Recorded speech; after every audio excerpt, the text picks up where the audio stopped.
Bonsoir à tous, je vais attendre que tout le monde se connecte pour commencer le sujet du soir. Libère-toi de ta dépendance.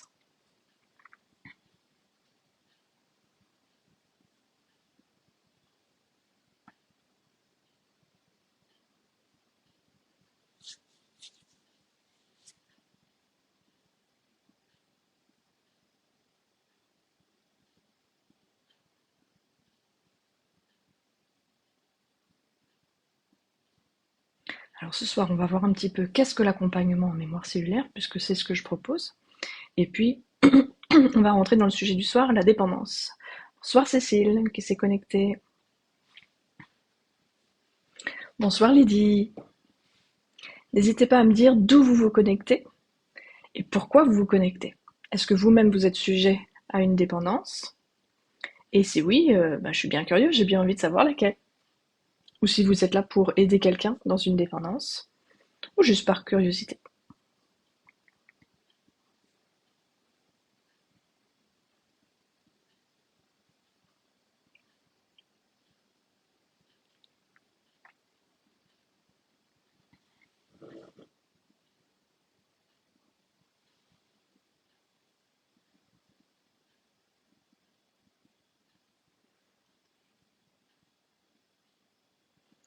Merci Lydie. Par curiosité. Ok.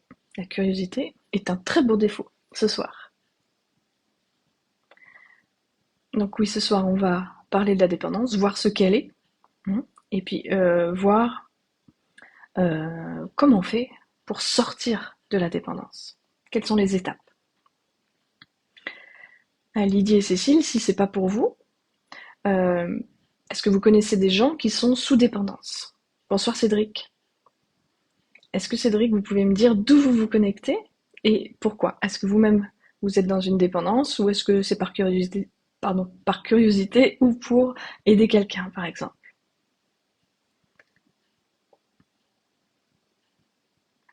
Je vais attendre encore un petit peu que tout le monde se connecte.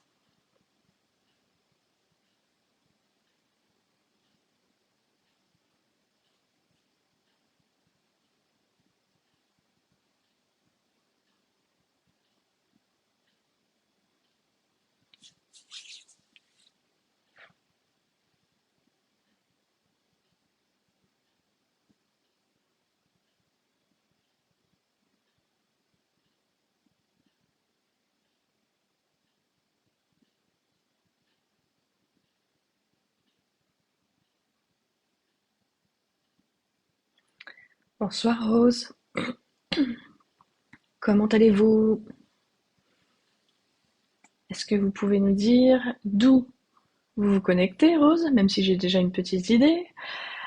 Et pourquoi vous connaissez? Est-ce que c'est une curiosité? Est-ce que vous-même vous êtes sous dépendance? Ça peut être la dépendance affective, dépendance à une substance. On va voir les différents types de dépendance justement. Dites-nous un petit peu pourquoi vous vous connectez ce soir. Alors Cécile me dit, par connaissance de la dépendance. Moi j'ai le tabac et d'autres personnes sont dépendantes d'autres substances. Ouais, ok. Bonsoir Mika. Pour ma part, pour comprendre les dépendances, pour moi-même, pour aider, pour les connaissances également. Et merci. Eh ben, merci à vous, Mika, de vous connecter. Salut Rose. Ok.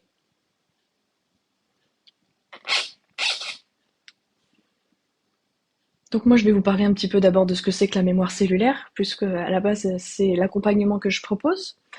C'est une méthode de développement personnel. Elle part du principe que le corps humain mémorise les souvenirs enfouis, hein, nos souffrances d'enfants, nos souffrances de fœtus même, hein, et parfois même celles de nos parents et de nos ancêtres. L'idée, c'est que notre corps, en lui, a toutes les informations de notre vécu, tout ce qui s'est passé pour nous, même dans le ventre de maman, même pendant la naissance, qui est un moment capital de notre vie, et tout au long de notre vie. Et grâce à cette méthode, nous pouvons accéder à ces mémoires, à ces informations. Souvent, quand on a un problème, on va chercher dans la tête, hein, on fait marcher le mental, ce qui est très très bien.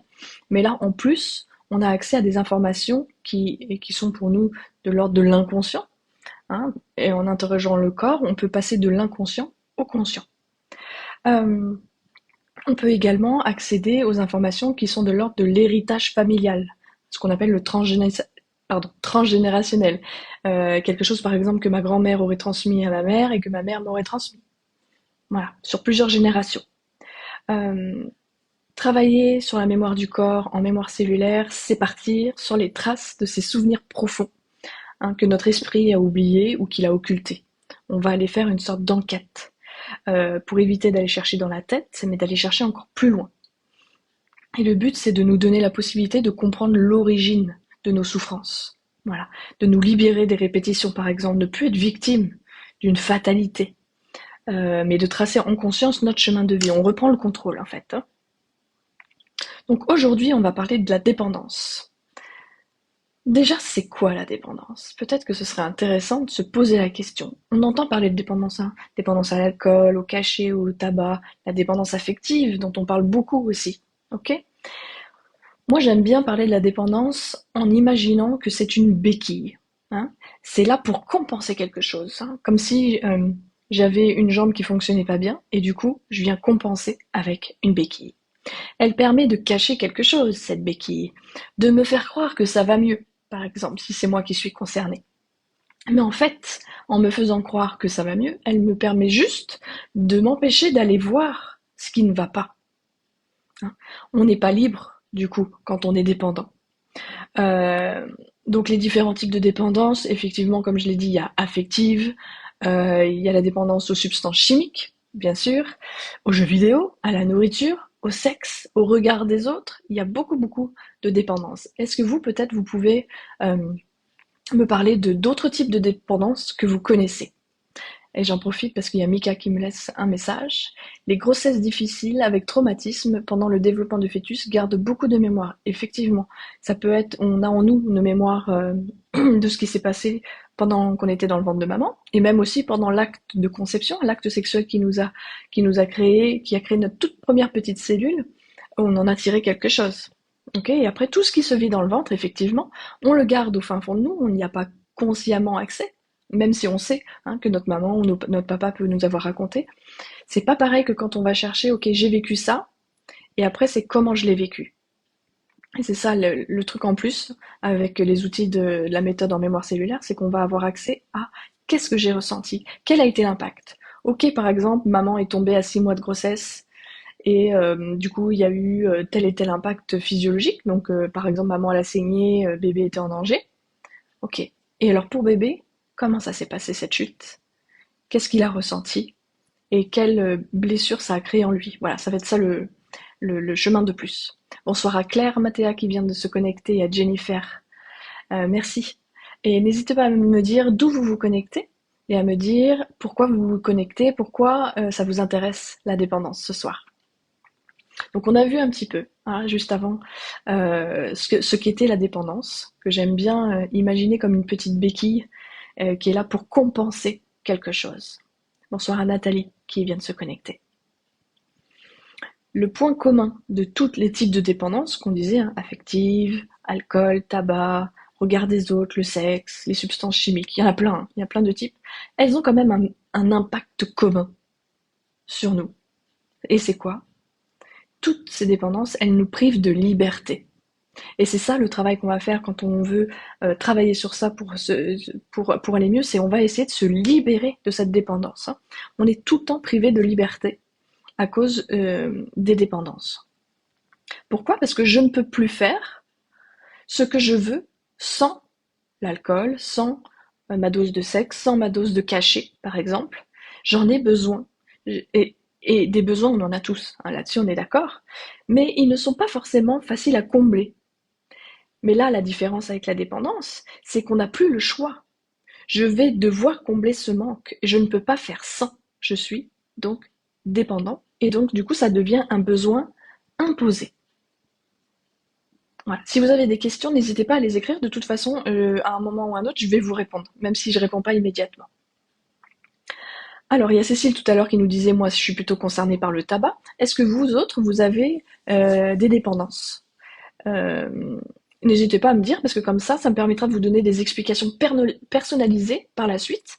Et j'ai prévu dans ce live de tester le corps d'une ou deux personnes qui ont envie pour comprendre pourquoi c'est là et quel est le chemin vers la libération. Mais pour ça, j'ai besoin d'un petit peu d'informations, donc n'hésitez pas à me dire. Euh, donc, il est essentiel de se poser quelques questions par rapport à la dépendance. Par exemple, pourquoi cette dépendance? Que se passe-t-il si je ne prends pas ma dose? Des fois, on est tellement habitué à se donner notre dose par peur de ne pas l'avoir qu'on a oublié comment c'était quand on ne l'a pas.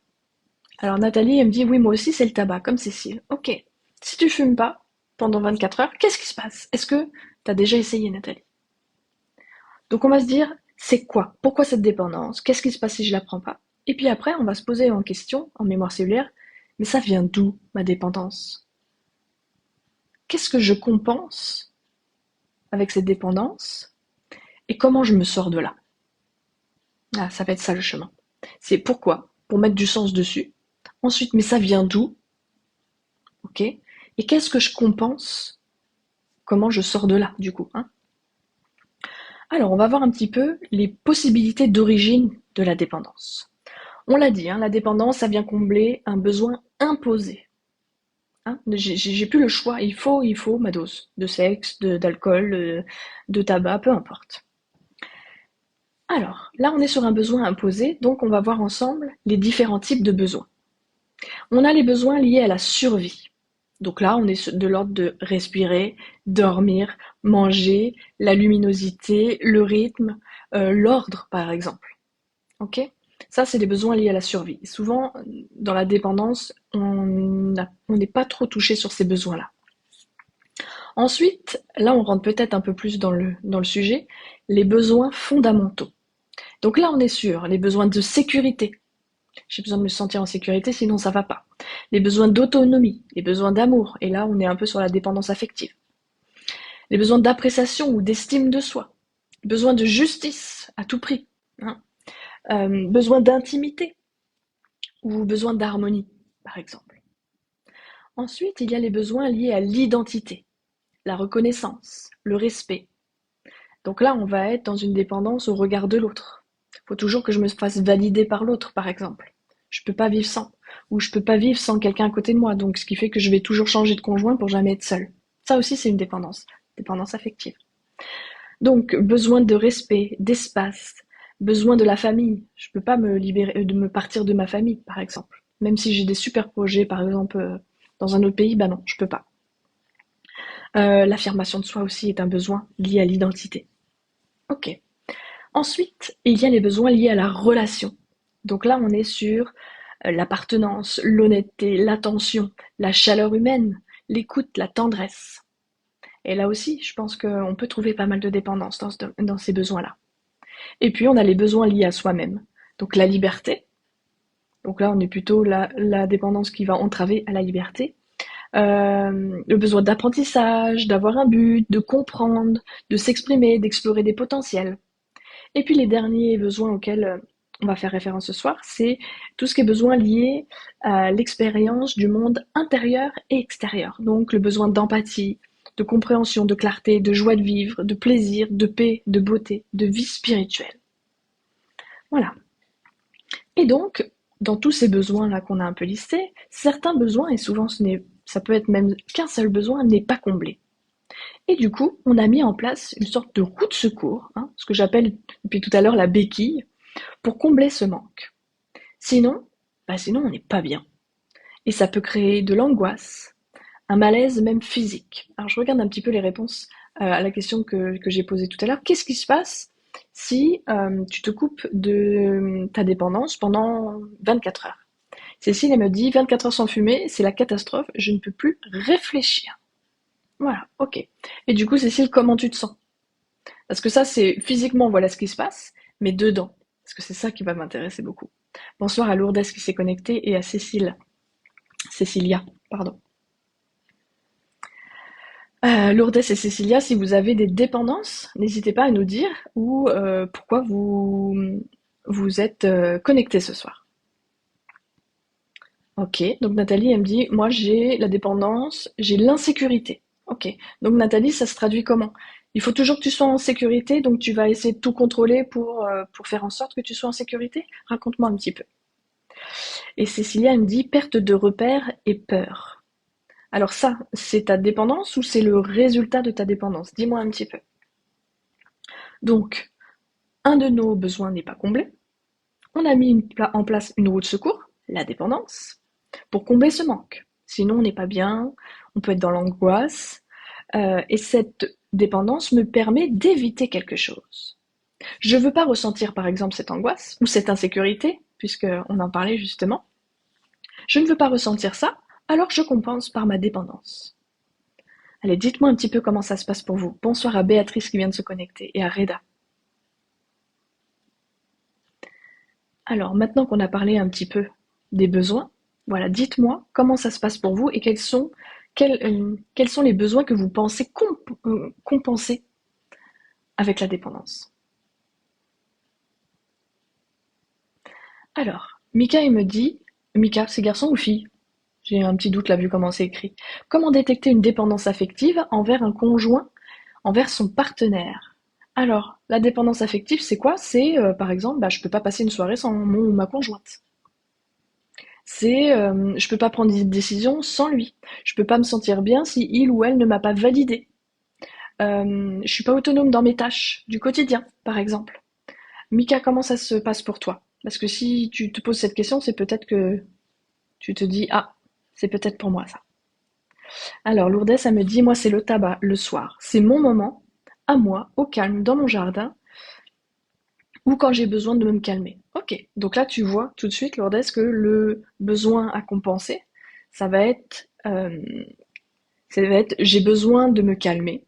Hein. Donc, je viens combler un besoin de calme, de relaxation. Donc, si je reprends un petit peu, on est sur des besoins liés à l'expérience du monde intérieur. Tu as besoin de ton moment de paix, ton moment de calme, peut-être même un moment un petit peu spirituel pour toi. Et donc, ça te permet de redescendre. Nathalie, oui, j'ai une peur en moi depuis, une dépression, et j'angoisse. Ok. Et Nathalie, qu'est-ce que tu fais du coup pour compenser cette angoisse qui te met du coup dans une dépendance? Rose, elle me dit pour moi, c'est de vivre dans les échecs du passé et le manque de réussite. Ok. Et du coup, qu'est-ce que tu fais, Rose? Comment elle se manifeste, ta dépendance? Merci en tout cas à tous de me dire, parce que je sais que c'est un sujet très privé. Après, on est entre nous, on n'est pas très nombreux, donc c'est super, on peut parler, on peut échanger. Bonsoir Martine. Mika, c'est un homme. Super, enchanté, Mika. Martine, bonsoir. On est en train de parler des dépendances ce soir. J'ai expliqué un petit peu ce que c'est. J'ai parlé que la dépendance, c'est comme une béquille qui vient compenser un manque chez nous, un manque tel qu'un besoin. Et donc, Martine, pour vous, ce serait quoi? Est-ce qu'il y a une dépendance chez vous ou est-ce que vous êtes là par curiosité? Dites-nous pourquoi vous êtes là. Et s'il y a une dépendance, dites-nous laquelle. On va essayer de répondre à toutes vos questions et puis de vous mener déjà sur une piste. Alors, pour Mika, c'est ressentir le besoin, l'attention de l'autre dans de nombreuses situations. Surtout après un burn-out. Eh ben oui, parce que du coup, tu es plus vulnérable. Et grande dépression. Donc toi, Mika, la dépendance affective, elle est venue après un burn-out, une grande dépression.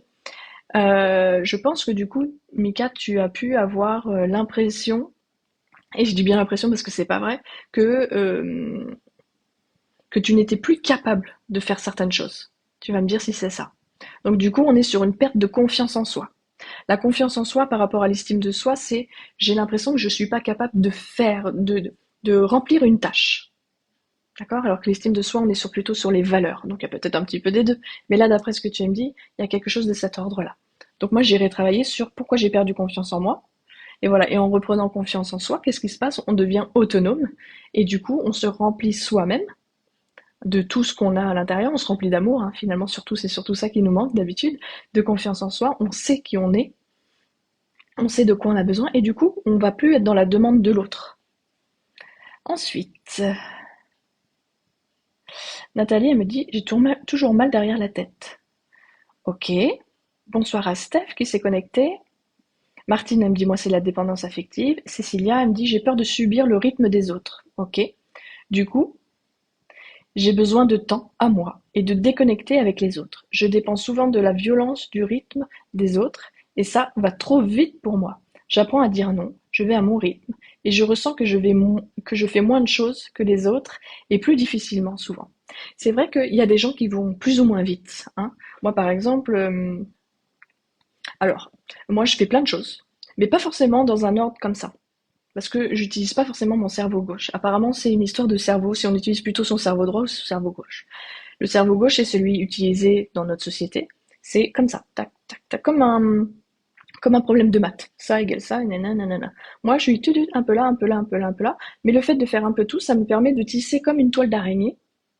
Et du coup, une fois que j'ai toute ma toile d'araignée, j'y vois clair. Voilà, j'ai besoin de ça. Ok. Et donc, du coup, on va avoir l'impression que je fais plein, plein, plein de choses. Voilà. Et je fais plein de choses. Et il y a d'autres personnes qui sont sur un autre rythme. Et c'est vrai que c'est pas forcément évident, surtout si on habite avec quelqu'un, si on a une famille. On peut, alors, il va y avoir un travail d'acceptation. Oui, ça c'est mon rythme, ça c'est le tien. Et il va y avoir un besoin aussi de s'accepter les uns les autres dans le foyer pour que il n'y ait pas de jugement de la part des autres. Oui, bah par exemple, ah, bah Cécile, elle n'est pas encore levée parce que bah voilà, le matin, il faut qu'elle prenne son temps. Ok. Et il y en a d'autres, ils se lèvent et hop, hop, hop, hop, hop, hop, ils commencent la journée, mais par contre à 17h, il n'y a plus personne. Alors que Cécile, elle à 17h, elle va être en pleine forme. Voilà, et c'est juste un travail d'acceptation de soi. Enfin, je dis juste, c'est un travail d'acceptation de soi, de se dire, bah moi, voilà, je mets en place des choses pour que mon rythme, il soit respecté. Et c'est comme ça que je vais bien. Alors, Martine, elle me dit, un nœud se met en place et je perds le contrôle et j'ai l'impression d'avoir le vide en moi. Ok.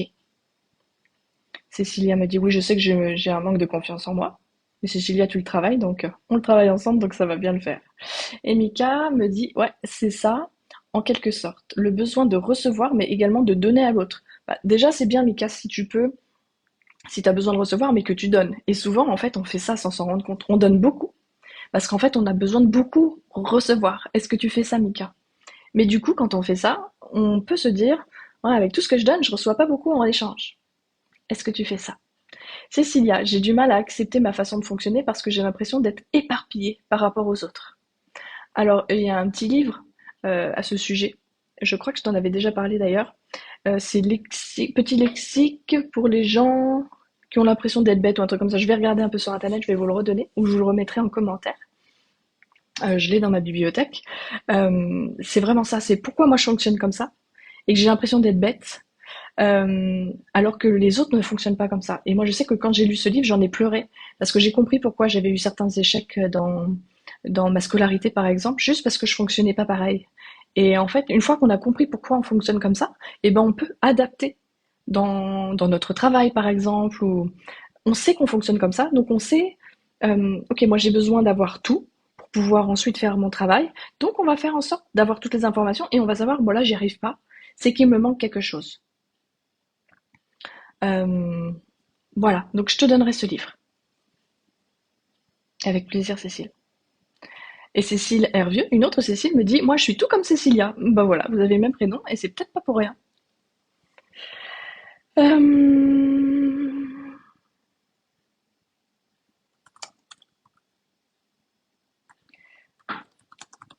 Je cherche le livre dont je vous parlais.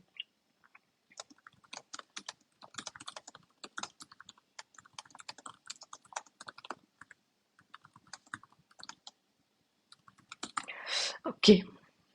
Bonsoir à Nathanaël qui vient de se connecter. Nathanaël, ce soir on parle des dépendances. Dis-nous si toi t'en as une. On a parlé de la dépendance affective, dépendance au tabac, dépendance à l'alcool, ça peut être le sexe, ça peut être plein de choses. Et on va essayer d'aller comprendre comment on peut faire pour se débarrasser de ça. Alors Mika, oui, peut-être même de trop donner. Eh ben oui, c'est ce que je te disais, Mika. On donne beaucoup, beaucoup, beaucoup, beaucoup, en espoir, avec espoir de recevoir tout autant, parce qu'en fait, on a besoin de recevoir. Ou parfois la peur ou la crainte d'étouffer l'autre. Ah oui, parce que dès qu'il y a un trop, on sait qu'on est déséquilibré. On donne trop, on sait que c'est pas juste, mais on le fait quand même parce qu'on a besoin de recevoir.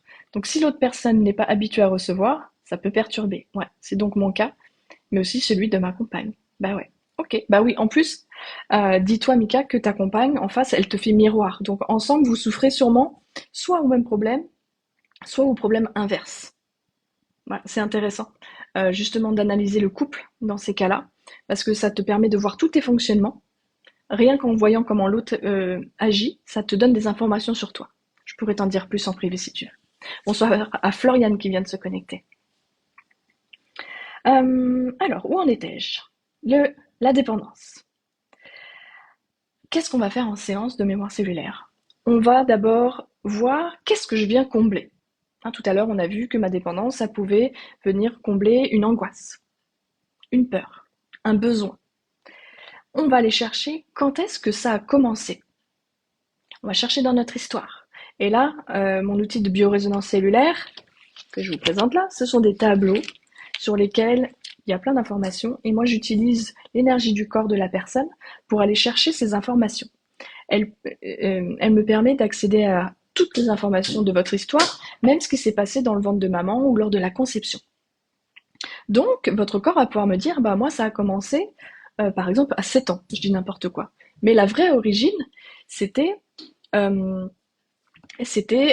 dans le ventre de maman, il s'est passé ça, et ça a semé la petite graine qui allait plus tard devenir la dépendance. Et là, quand on a trouvé l'origine, c'est bingo, parce qu'on peut travailler cet événement, le comprendre, remonter au conscient, et aller chercher les émotions qui se sont jouées à ce moment-là. Voici le petit livre dont je vous parlais. Alors, il va peut-être être à l'envers. Petit guide à l'usage des gens intelligents qui ne se trouvent pas très doués. Il est un peu tout courbé parce que je l'ai beaucoup utilisé. Voilà. Si vous avez l'impression d'être bête, eh ben lisez ce livre parce qu'en fait vous ne l'êtes pas du tout. C'est juste que vous ne fonctionnez pas forcément comme 75% de la population. Voilà. Si vous avez besoin de le revoir, je vous le remontre. Donc en séance, on va aller chercher. Qu'est-ce que ça vient combler, ta dépendance? Quand est-ce que ça a commencé? Et donc là, on va remonter dans ton histoire pour savoir d'où ça vient. Et ensuite, seulement, une fois qu'on aura trouvé l'origine, on va pouvoir aller vers, ok, alors maintenant que je sais d'où ça vient, que je comprends pourquoi ça s'est mis en place, comment je peux me libérer? Ça va être 3 étapes. Je regarde un petit peu les commentaires, vous êtes super bavard ce soir, c'est génial. Euh, la réponse est bien dite, me dit Mika. L'effet miroir, oui c'est ça. De l'autre et nous sommes très similaires à cette situation. C'est ça. J'espère que je t'aide, Mika. Alors, Nathanaël, j'essaie d'être perfectionniste dans ce que je fais, mais trop peut-être. Alors, Nathanaël, est-ce que c'est au travail que tu fais ça? Est-ce qu'il y a un domaine spécifique? Ou est-ce que c'est dans tout ce que tu fais? Le perfectionnisme, c'est pas rien. Je t'en parle après quand tu m'as répondu. Alors, voici quelques exemples de ce qu'on peut être en train de combler quand on est dans une dépendance. Il peut y avoir, on l'a dit, un manque affectif, mais du coup qui date de l'enfance. Par exemple, j'ai eu une maman qui n'était pas affective, ou j'ai eu un papa très très occupé, il était tout le temps au boulot, et du coup je courais tout le temps après l'amour de mon papa, mais je l'avais pas. Et donc aujourd'hui, voilà, j'essaie de combler ce manque. Et ça peut être par de la nourriture, ça peut être par des médicaments, ça peut être par plein de choses, ok? On peut être en train de combler une peur. La peur de manquer. La peur de manquer, elle est terrible, hein. La peur de la séparation. La séparation, c'est souvent difficile, surtout si on a eu une naissance un petit peu houlée. La toute première séparation que l'on vit tous, c'est la séparation de notre placenta et de notre maman à la naissance. Si j'ai vécu une naissance par voie basse, sans aucune complication, les séparations vont souvent être plus faciles pour moi que si je suis née avec, par exemple, les forceps, ou que si je suis née par la césarienne, par exemple. Pourquoi? Parce que, par exemple, la césarienne, je ne sors pas par moi-même, c'est pas moi qui décide d'y aller, même s'il y a un problème biologique, hein. Du coup, on vient me chercher, on vient m'arracher à maman. Et du coup, c'est pas du tout la même chose que si je décide de sortir de mon plein gré et que je vous dis, ça y est, je suis prête et je sors. Voilà. Donc la séparation, souvent, il y a ça.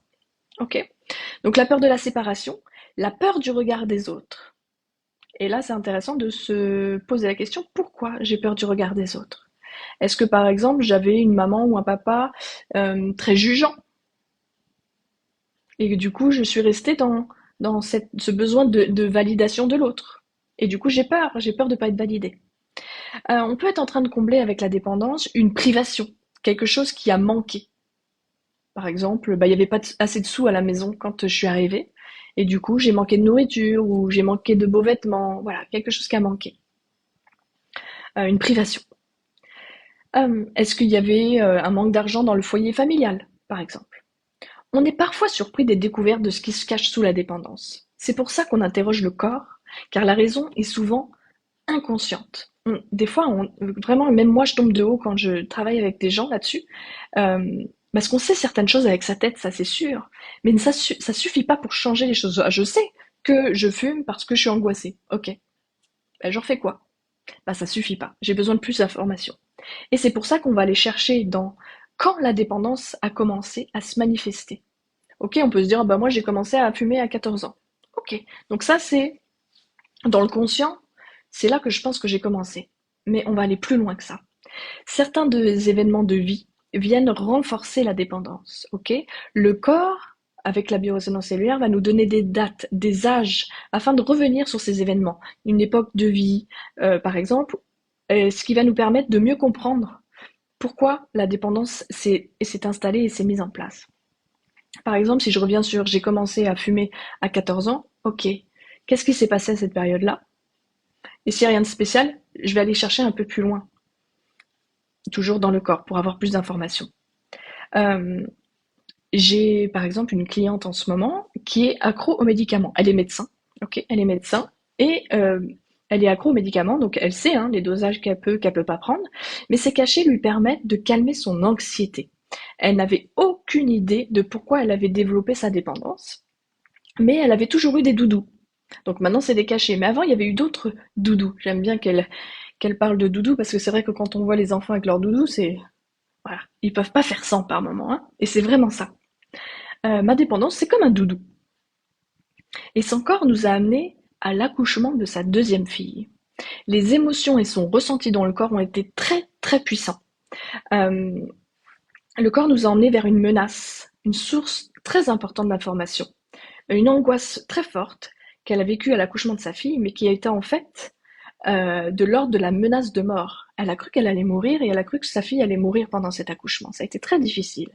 Mais en fait, on a été plus loin et on a compris que l'origine de son anxiété, c'était euh, sa propre naissance, qui avait été elle-même difficile. Donc vraiment, on a dû remonter pour comprendre l'origine de l'angoisse, pouvoir la faire déculpabiliser de l'accouchement de sa fille, parce que les mamans, on se sent toujours coupable de l'accouchement de nos enfants.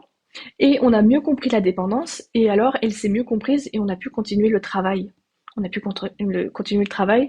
Le, le chemin vers la liberté a pu alors commencer. Qu'est-ce qu'on a fait? Donc on avait mis du sens sur la dépendance. Elle a pris conscience de ce qui s'était joué, le corps a fait son œuvre, a donné des âges, on a trouvé l'origine. Il fallait qu'on travaille sur d'autres facettes. Une blessure, c'est comme un diamant. Et on va travailler toutes les facettes de cette blessure jusqu'à ce qu'il soit bien poli, bien beau, et qu'on puisse juste s'en débarrasser. C'est-à-dire, ok, bah j'ai ça en moi, mais c'est un beau bijou, un vrai joyau, et je le garde, je le laisse là, je l'ai compris. Il va plus m'embêter maintenant. Voilà. Donc on a travaillé d'autres facettes euh, lors d'autres séances pour la libérer vraiment pleinement. On a aussi mis en place des petits exercices pour la libérer de ses peurs, parce que bien sûr il y avait anxiété, donc il y avait des peurs derrière, et aussi pour répondre à ses besoins pendant ces moments de dépendance. L'étape de la libération, c'est une étape de prise de conscience et d'acceptation. Ok, ok, l'origine c'est ça. Ok, donc ça c'est la tête qui dit ok, mais après il faut vraiment accepter. Il faut aller dans le ressenti. On ajoute à ça des petits exercices qui permettent au corps de réaliser qu'il peut agir autrement que ce qu'il a fait. Par exemple, je suis habituée à prendre des cachets, puisqu'on va reprendre voilà, cette patiente. À la place, maintenant que j'ai compris pourquoi je fais ça, l'origine, que je suis sur une menace de mort, peut-être je vais pouvoir me rassurer autrement. Et voilà. Et à chaque séance, on va donner des petits exercices. Des fois, c'est juste des phrases à se répéter. Des fois, c'est des petits exercices de vie, des choses qu'on va faire au quotidien pour pouvoir se libérer petit à petit. Alors, je vais lire un petit peu tous vos commentaires parce que j'ai beaucoup parlé et du coup, je vous ai plus lu. Euh, donc oui, je vous ai mis le titre du livre en commentaire, comme ça vous l'avez. Ce serait peut-être plus facile que de le lire à l'envers. Nathanaël m'avait dit, moi je suis perfectionniste. Ok. Cécile m'a dit, oui, peur de manquer et peur de la séparation, c'est aussi très difficile. Bah oui. Quand tu m'as expliqué ma naissance, ça a donné beaucoup de sens à des événements que j'ai vécus, effectivement. Nathanaël, je suis comédien, je joue un spectacle actuellement. C'est très difficile parfois de combler les attentes des autres. Ça doit se répercuter sur mon quotidien. D'accord, donc toi, tu es dans la performance. Donc tu es quelqu'un qui donne beaucoup. Et donc, comme on disait tout à l'heure, pour Mika, on attend en échange le retour. Et toi, c'est ça. C'est très difficile d'être dans l'attente de combler. Oui, toutes ces personnes, elles sont devant toi pour le spectacle. Il y en a à qui ça va plaire, il y en a à qui ça va pas plaire. Et ton besoin de perfectionnisme va te mettre dans une sorte d'angoisse. Là, il faut que ça plaise à tout le monde. Et donc, moi, j'ai envie d'aller chercher dans ton histoire, Nathanaël, où est-ce que ça a commencé? À qui t'as essayé de plaire à tout le monde, mais que tu avais l'impression de ne pas satisfaire dans ta famille, peut-être? Est-ce qu'il y avait certaines exigences auprès de toi, par ton père ou par ta mère? Peut-être tu peux me répondre, peut-être tu as déjà des éléments de réponse pour moi.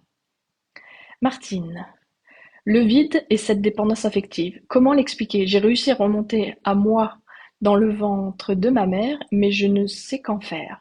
Ok, alors ça, ce serait plutôt en séance que je pourrais te dire, parce que j'ai pas assez d'informations là, mais c'est ça. Une fois qu'on a les informations, eh ben on va les utiliser, on va comprendre, et puis là comme ça, j'ai vraiment zéro information, Martine, du coup je peux pas vraiment te donner la solution, parce que j'ai pas assez d'éléments. Mais oui, c'est ça, en séance, apparemment tu es suivi par quelqu'un qui a accès à ces informations. Donc lui dit, ok, bah dis-lui, j'en fais quoi de ça? C'est bien gentil de me dire tout ça, mais maintenant j'en fais quoi? C'est l'étape d'après. Peut-être tu es dans l'attente de la séance qui arrive après.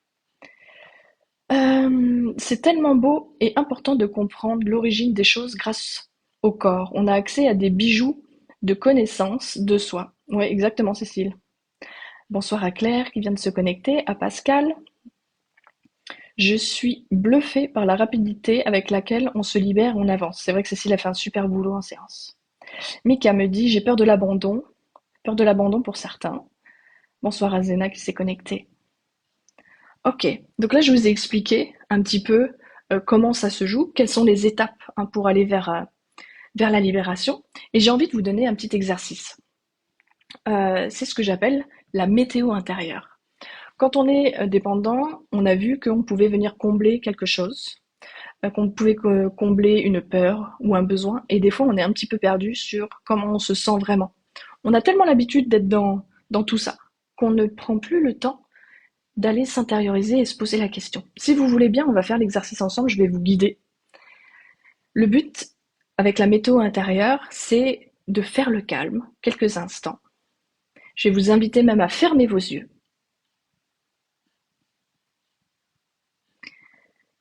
Et ça, vous pouvez le faire n'importe où. Que ce soit dans votre voiture, vous vous arrêtez, vous avez 5 minutes devant vous, que ce soit dans le métro, que ce soit dans votre chambre. Voilà, il vous faut pas beaucoup de temps, mais c'est super puissant. Je fais le calme. Je ferme mes yeux. Et je me pose la question. Mais comment vas-tu, Claire? Et des fois, là, il va y avoir une émotion qui va venir tout de suite. Peut-être je vais avoir des larmes qui vont couler parce que, bah, enfin, je m'occupe de moi. Je vais enfin me poser les bonnes questions. Je vais enfin répondre à mes besoins, peut-être. Voilà. Comment vas-tu? Ou peut-être je suis juste triste et du coup, je vais pleurer, ça va me faire du bien. Ok. Ça va me permettre de prendre contact avec mon mental, avec mes émotions. Ok? Ça nous guide pas mal, nos émotions aussi. Et puis le corps. Parce qu'il est là, lui, tout le temps, on l'oublie un petit peu. Comment vas-tu? En fait, j'ai un peu mal au dos, par exemple. Ah, ou j'ai des fourmis dans les jambes. Je m'en étais pas trop rendu compte, j'ai tellement l'habitude. Ok. Qu'est-ce qui vient me dire mon corps? Qu'est-ce qui me manque là tout de suite? De quoi j'ai besoin? Ça peut être, j'ai besoin d'un peu d'attention.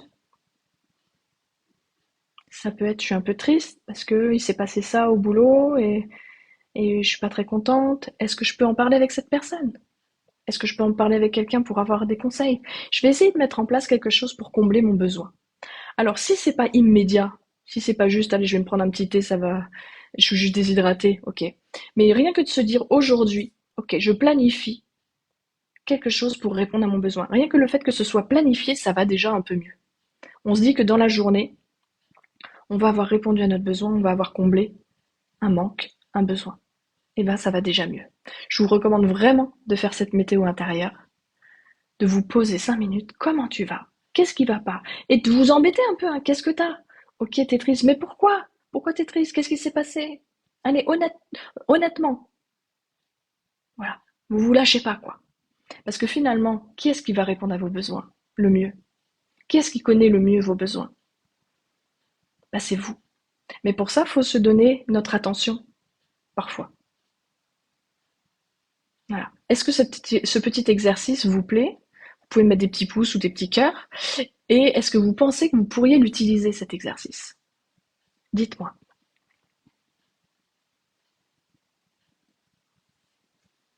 J'attends vos réactions. Ah, il y a des petits pouces, des petits cœurs. Super. Par la suite, si vous faites cet exercice, n'hésitez pas à mettre un commentaire dans le replay de ce live, ça me ferait plaisir d'avoir vos nouvelles. Alors, Nathalie, qu'est-ce qu'il me dit?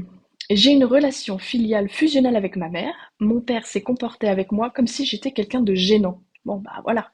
Je crois qu'à ma naissance, je n'étais pas le bienvenu aux yeux de mon père. J'ai ressenti un manque d'amour vis-à-vis de mon père, un rejet ou un sentiment de trahison. Ok, donc déjà, voilà. T'as quelques éléments. Donc ça, c'est les éléments de ton mental, c'est quelque chose de conscient. L'étape de plus, c'est d'aller chercher dans l'inconscient. Qu'est-ce qu'il y a de plus? Ok, je vais vous poser la question, est-ce qu'il y a quelqu'un qui voudrait intervenir pour parler de sa dépendance et me laisser interroger son corps pour avoir quelques informations? Ah, Lourdes me dit, ouais, c'est génial ton exercice parce qu'on prend jamais assez le temps pour nous. Bah, c'est vrai, hein, on s'oublie vite. On est occupé, on s'occupe de notre boulot, on s'occupe de nos enfants, on s'occupe de notre mari, puis des fois, bah, on s'oublie soi. Mika me dit, c'est apprendre à prendre le temps de s'écouter, de s'interroger dans son corps. Et voilà, et c'est plus le petit vélo du mental. Bah oui, lui, pour le calmer, hein, c'est pas évident. Mika, tu me dis pourquoi pas? Tu serais partant pour que j'interroge ton corps? Est-ce que tu es d'accord pour que je te demande d'apparaître à l'écran? Si tu es sur un téléphone, on pourra le faire. Bonsoir à Caroline qui vient de se connecter. Alors, Mika, je vais t'inviter. Je t'envoie l'invitation. Tu vas apparaître à l'écran.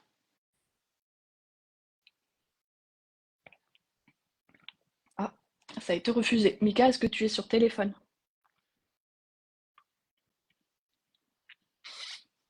Si tu es sur ordinateur, ça marche pas.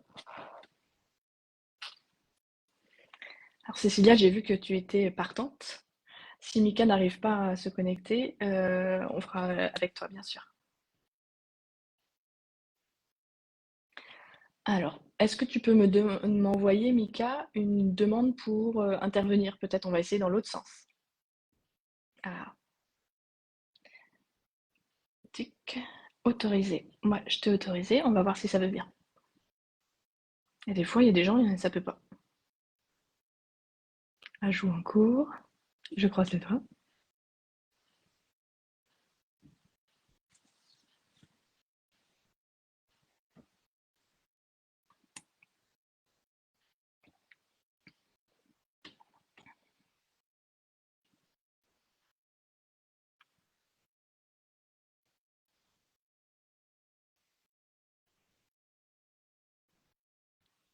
Dis-moi, Mika, si tu arrives à te connecter. Ça m'écrit ajout en cours. Je croise les doigts.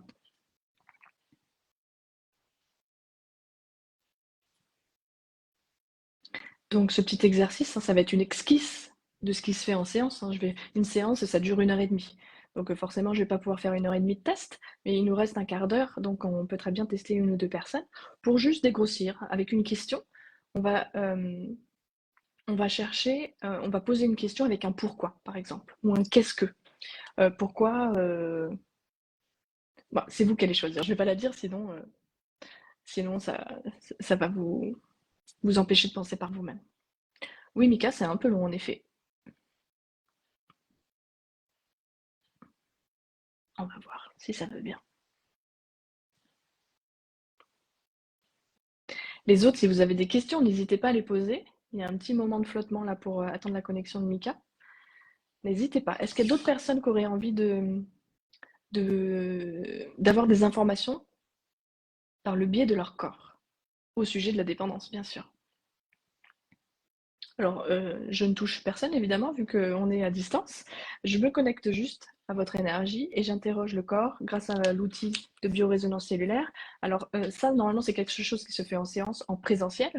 Hem, Moi, du fait que j'ai un peu d'expérience et que j'ai suivi une formation, spécifique, je peux le faire à distance. Moi, j'ai l'impression, Mika, que ça fonctionne pas, que ça veut pas. Je vais réessayer une fois Voilà, échec de la connexion. Ça veut pas. Ça veut pas. Je suis désolée, je réessaye une fois, mais c'est difficile. Sinon, je vais demander à Cécilia. Cécilia, t'es bien sur téléphone? Ouais, ça veut pas. Je suis désolée. Hop. J'ajoute Cécilia, plus connue sous le nom de Cécile. Ah bah Cécile aussi, ça veut pas. Bah, décidément. Bon, sinon, on va faire sans la bijou, c'est pas grave, hein. Voilà, je réessaye.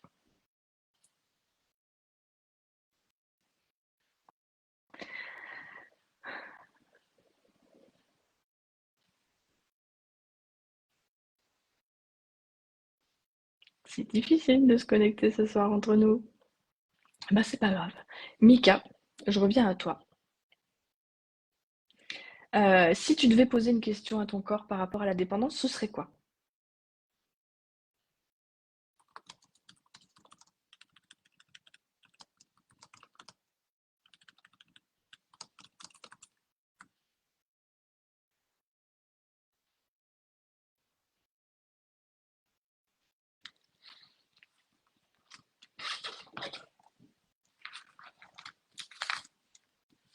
Je vais la noter, ta question, comme ça. Alors, ça pourrait être un pourquoi, par exemple. Pourquoi si ou pourquoi ça?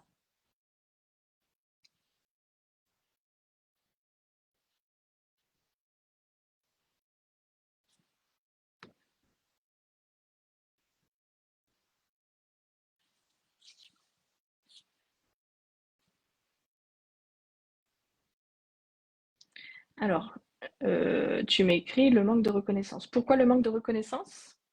Ou pourquoi j'ai tant besoin du manque de... pourquoi je souffre du manque de reconnaissance? Ce serait ça?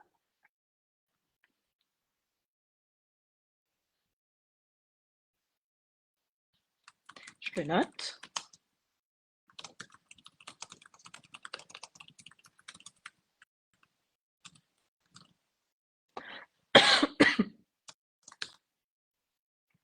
Ouais, c'est ça. Pourquoi je souffre du manque de reconnaissance? Ok.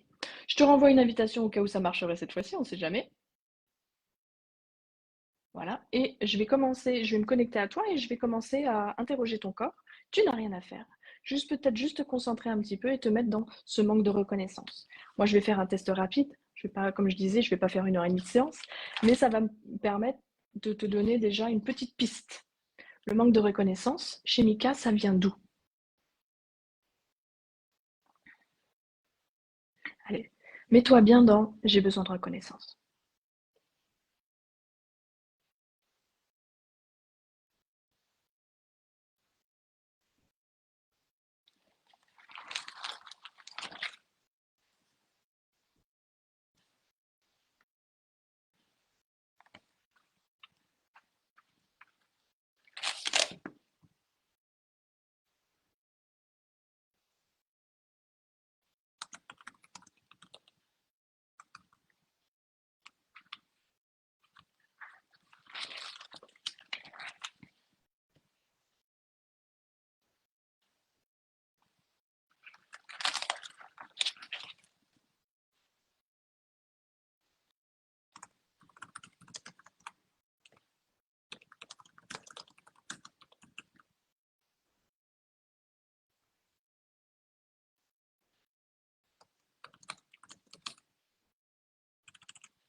Tu as envie de voir un peu mieux ce qui se passe.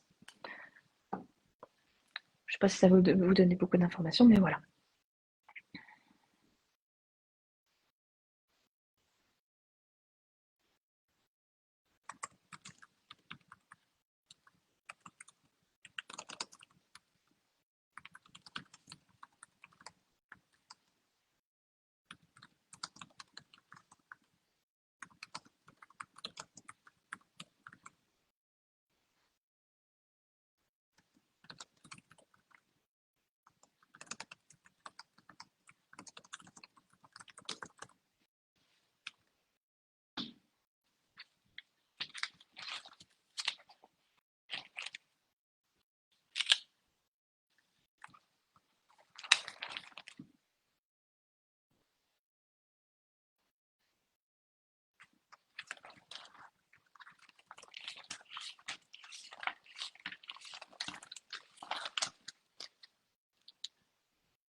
Ok. Voilà. Bon, j'ai fait un petit test rapide. Voilà. Ça va, Mika? Donc, je vais te donner un petit peu des informations et je vais avoir besoin que tu me dises, bah oui, en effet, ça me parle ou ça me parle pas. Dis-moi, Mika, déjà, est-ce que ton père est vivant, s'il te plaît? Il y a quelque chose dans la relation avec ton papa, et tu m'en as parlé toi-même tout à l'heure, hein, qui s'est joué euh, au deuxième mois de grossesse, hein, de l'époque où toi tu étais dans le ventre de maman. Donc le deuxième mois, c'est souvent, bah, soit on réalise qu'on est enceinte, soit on commence à l'annoncer. En général, c'est plutôt au troisième mois, mais bon, c'est le tout début de bébé qui est là, ok? Et puis, ça me parle de tes 17 ans. Est-ce que tu veux me raconter s'il y a eu un événement marquant vers tes 17 ans, peut-être en relation avec ton papa, ou par rapport au besoin de reconnaissance? Bonsoir à Elisabeth qui vient de se connecter.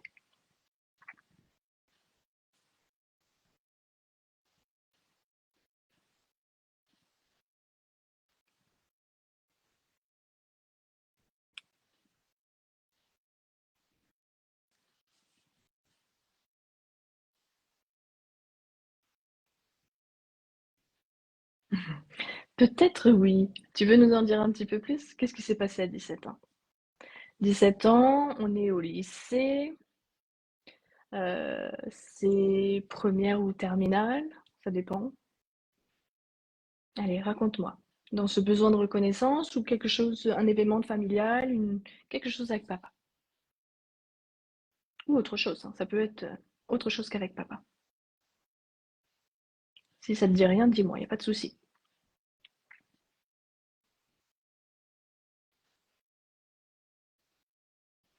Elisabeth, tu viens de te connecter, n'hésite pas à nous dire d'où tu te connectes et puis pourquoi ce sujet de la dépendance t'intéresse. Là, je viens d'interroger le corps de Mika. Euh, euh, et sa question, c'est pourquoi je souffre du manque de reconnaissance des gens en général. Alors, moi, j'étais en apprentissage, première petite indépendance. Ok. Et alors, comment ça s'est passé cette indépendance? Est-ce que tu étais content? Est-ce que tu étais content, mais finalement, ça a été difficile?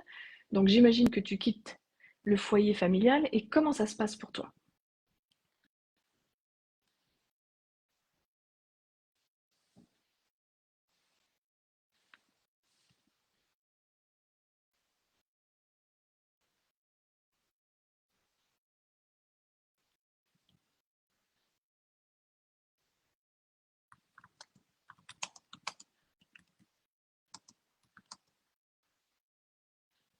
Alors, ouais, Mika, il me dit révolution, je peux enfin vivre mes choix, mes ambitions. Eh ben oui, parce que ton corps, il m'a justement donné la phrase suivante. Je suis dans l'empêchement. Ce besoin de reconnaissance m'empêche de contrôler et de diriger ma vie, hein, d'être mon propre pouvoir et de savoir et de faire ce qui est bon pour moi. Et là, tu me dis, à 17 ans, mon corps, donc ton corps, Mika, donne cet âge-là. Tu me dis, c'est à ce moment-là où je pars en apprentissage, première petite indépendance, je peux enfin vivre mes choix. Parce que je suis toujours sinon en désaccord parental. C'est vraiment ça. Le manque de reconnaissance de papa, ça te prive de ta liberté, et c'est ce qu'on a vu, hein, par rapport à la dépendance, on est privé de sa liberté. Et en quittant cette liberté, c'est vraiment regagner le contrôle de ta vie. Ok. Euh, euh,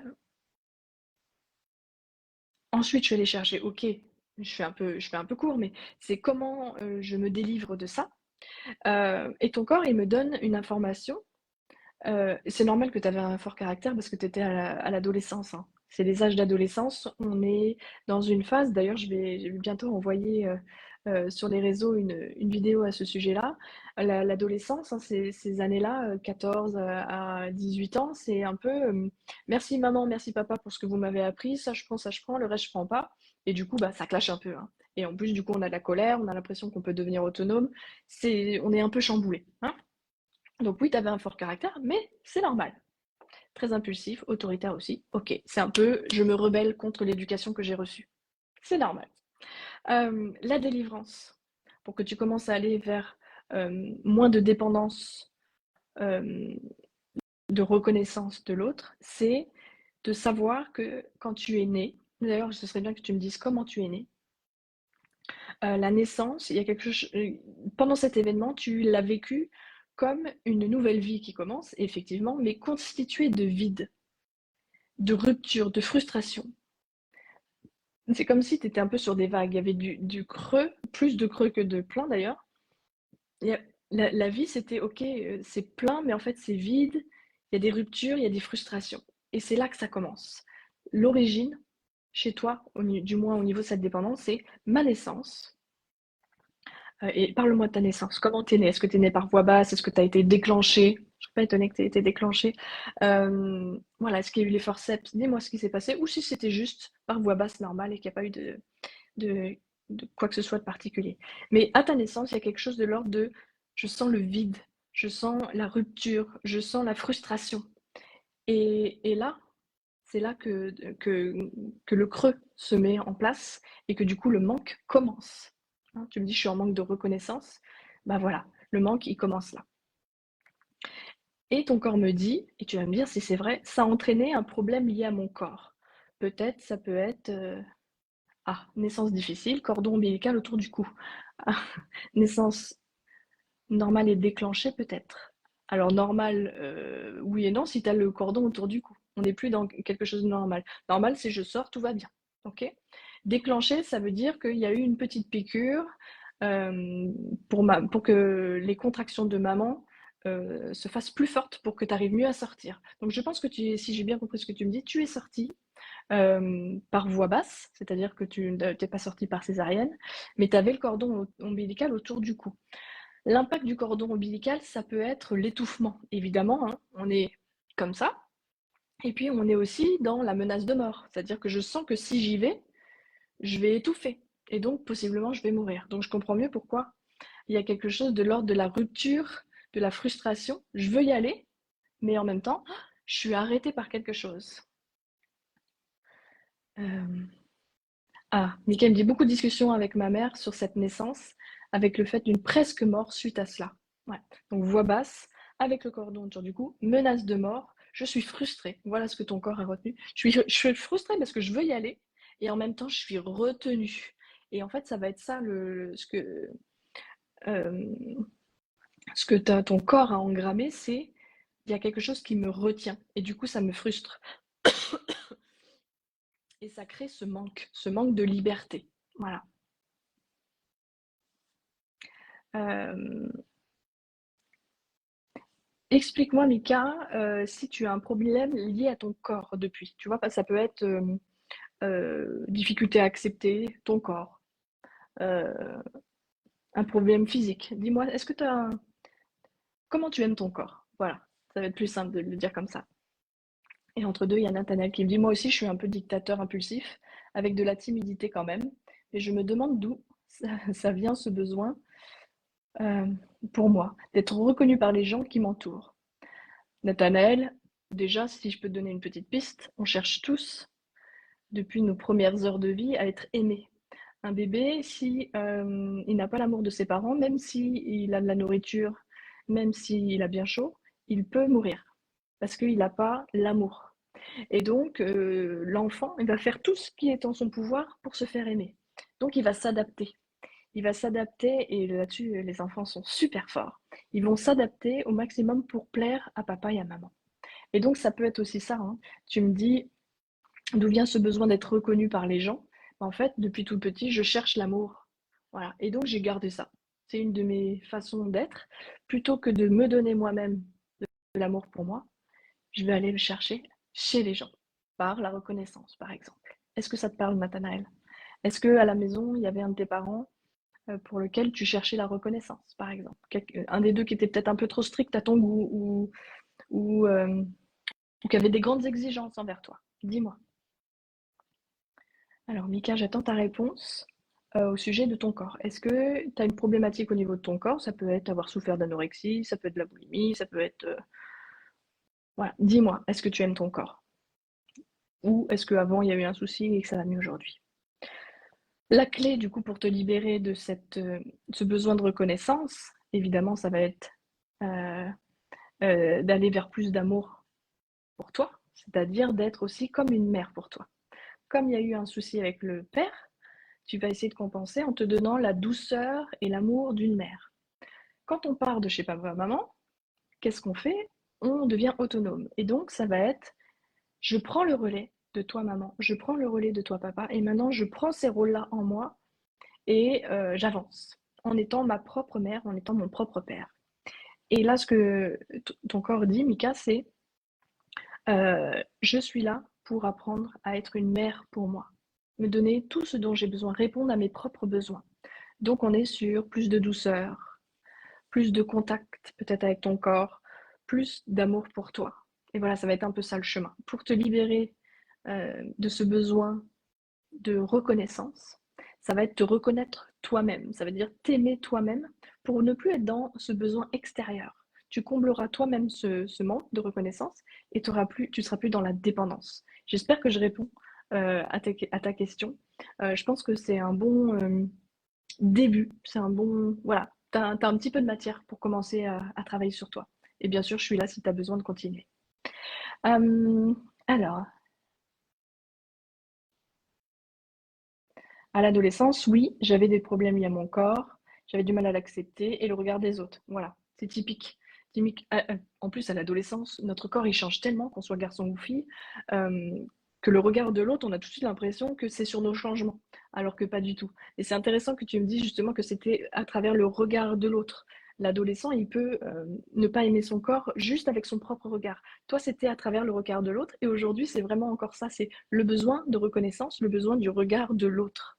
Voilà, et donc je conclus vraiment par rapport à la question que tu as posée sur la souffrance du manque de reconnaissance, c'est apprendre à te reconnaître toi, à bien te connaître, à bien aller chercher ton ombre et ta lumière pour te connaître, t'accepter, t'aimer tout seul, sans besoin de qui que ce soit. Comme ça, les autres deviennent bonus et du coup, tu n'es plus dans une dépendance. Dis-moi si je réponds à ta question, Mika. Eh bien oui, tu me dis le regard des autres apportait des frustrations. Ce qui n'est plus là, c'était une timidité. Je peux dire que je me sers de mon corps, mes capacités pour être reconnue. Très bien, Mika, t'as déjà cheminé, c'est super. Martine me dit, intra-utérus, maman était triste car mon père était absent et parti dans une autre région. Elle se sentait triste et seule. D'accord, Martine.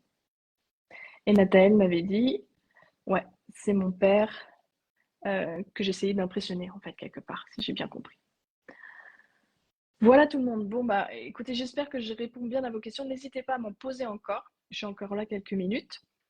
Mais voilà, on a pu voir ce soir qu'est-ce que la dépendance, voir tout ce que ça peut venir combler. Hein, ça peut être des peurs, ça peut être des angoisses, ça peut être des besoins. On a vu ensemble un petit peu la liste des besoins. Hein.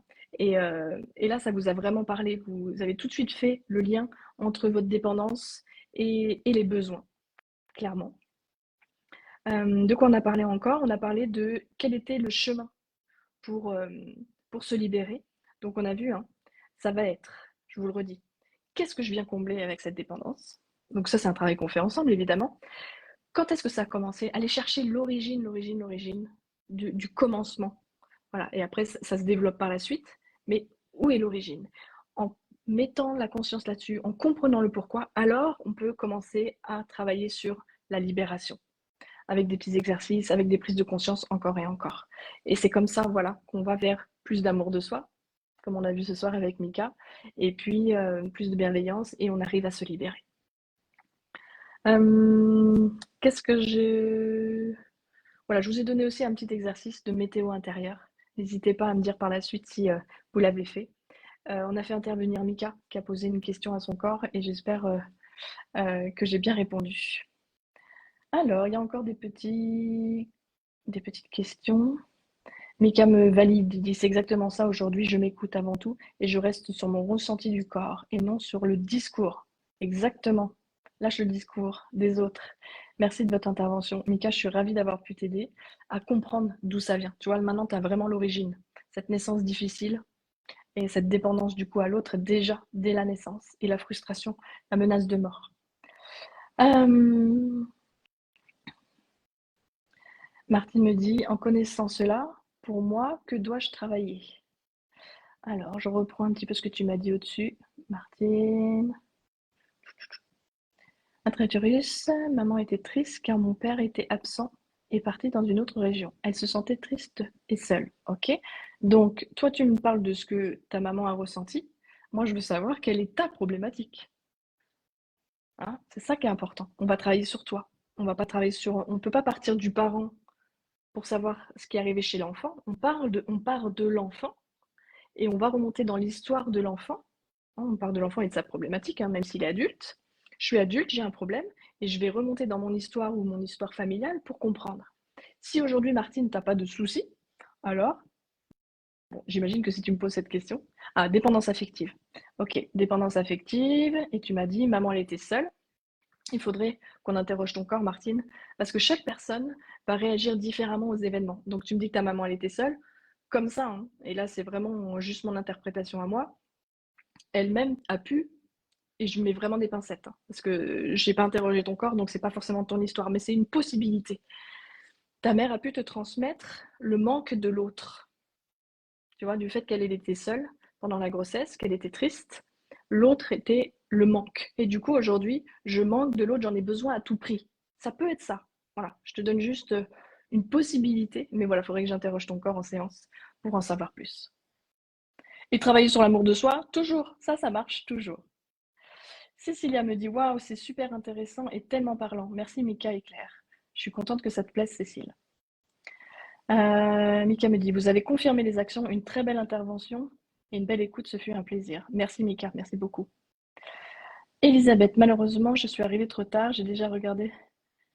Il y aura un replay, évidemment. Dès que je coupe ce live, je mets la vidéo tout de suite sur Facebook en replay. Donc, Elisabeth, n'hésitez pas à regarder et puis à me poser vos questions, même en message personnel, en message privé. Vous tous d'ailleurs, hein, n'hésitez pas à me laisser des messages, à me poser des questions. Je vais vous mettre mes coordonnées aussi sur ce live. Je mets mon numéro. Je consulte donc sur Vélizy dans le 78. J'ai un cabinet à Paris et je fais beaucoup de consultations à distance, ce qui fait que je travaille avec des gens qui sont bien sur l'île de la Réunion, comme au Liban, ou ailleurs dans la France, ou dans d'autres pays. Donc n'hésitez pas, je suis très joignable et dès que je peux, en fait, je réponds et on peut travailler de partout. Donc voilà. Merci à tous pour votre participation, c'était vraiment super. Il y avait vraiment des beaux échanges. Vous n'avez pas hésité à vous livrer et ça, c'est beau. Donc merci beaucoup et n'hésitez pas à me contacter. Nathanaël me dit: «Je suis fatiguée. Bonne soirée, bisous amicalement et chaleureusement». Une bonne soirée, Nathanaël, et à bientôt. Martine: «Moi, je suis en Nouvelle-Calédonie». Bah, tu vois, Martine, tout est possible. N'hésite pas à me contacter sur WhatsApp ou sur Messenger. Et pour des séances, c'est aussi possible. On gère le décalage horaire et on travaille ensemble sans problème. Merci à tous et bon courage pour vos dépendances. Et surtout, n'oubliez pas, tout est possible, tout peut changer. Il suffit juste de se rencontrer et de mieux se comprendre. Et pour ça, on a tout ce qu'il faut. À bientôt. Une bonne soirée.